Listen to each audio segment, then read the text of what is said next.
Yun talaga. Ay! Uy! Ano yun? Ito. Ano dito? Uy! Uy! Sa paano?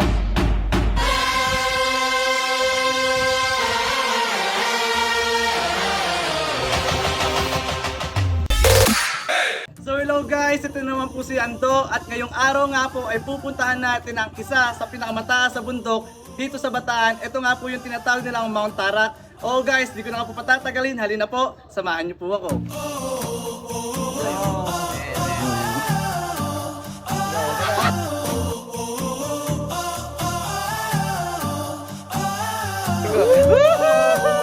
For today's video nga guys ay pupuntahan natin ang isa sa pinakamataas, sikat na bundok. Ito nga yung tinatawag nilang Mount Tarak. Dahil nga nagaya itong mga hinayupak nating kaibigan at first time lang natin makapunta dito sa Mount Tarak. At kung mahilig ka nga sa mga nature na katulad nito ay diyan ka lang at ipapasyal nga kita. Wish ko sana ligtas kami mapunta tsaka pauwi.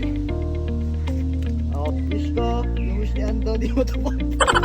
At dahil napunod mo hanggang dito Uy! ay halika na Sa at paano? umpisahan na natin ang paglalakbay dito sa Mount Tarak. Paano kasi taas yan to?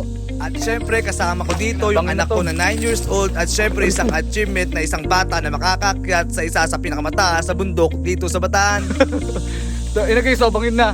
At ang akala ko nga na ganun lang kadali akyatin tong Mount Tarak ay hindi pala. Wala pa nga kami sa kalahati at talagang hinahapon na ako ng sobra. At sa sobrang hingal ko nga at mayat maya nga ay nagpapahinga nga kami. At alam nyo guys, wala pa nga kami sa kalahati ay talagang sumasakit na yung binti ko at ang hita ko. At gusto ko na nga mag-back out para bumaba at umuwi, kaso wala na nga tayong magagawa at nandito na tayo. At ito naman yung gusto ko. Bakit nga daw tayo umakit ng bundok? Ito lang naman ang sagot ko. Gusto mo ng tahimik at payapa.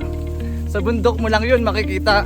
At ngayon guys ay nandito na nga tayo sa Papaya River.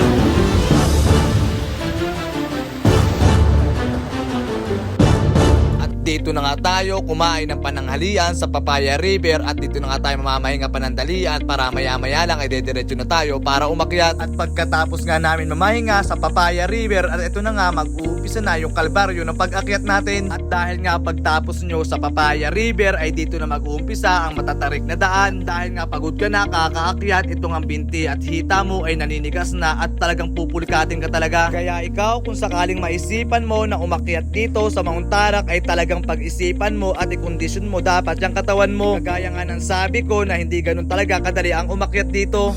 Lord, baba niyo na ako. Kaya. Kaya kasi nakakabao.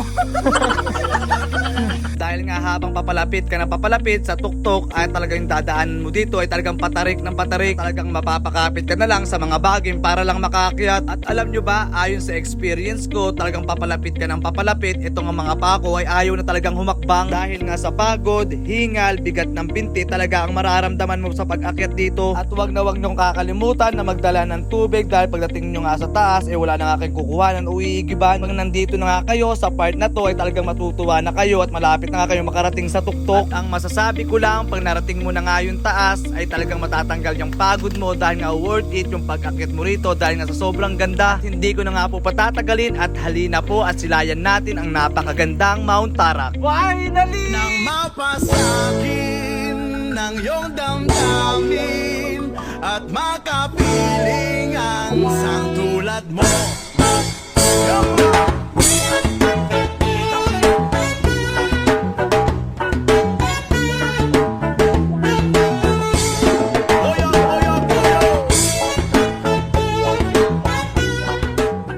So yun guys, kung sakali mapupunta nga po kayo dito ay sana po ay pakisinop at pakiluminat po ng inyong kalat. Ayun lang, bye-bye! Mag-ingat sa mga asal talaga, hihilahin ka nila pababa. Namamato pag ika'y hitik, hitik sa bunga, hitik sa bunga. Yeah man! Ingit sila sa iyong narating, pilit silang sisirain. Dahil sila magaling, ilalagay ka sa alanganin. Kaya't mag-ingat sa mga saltalang ka, hihilahin ka nila pababa. Namamato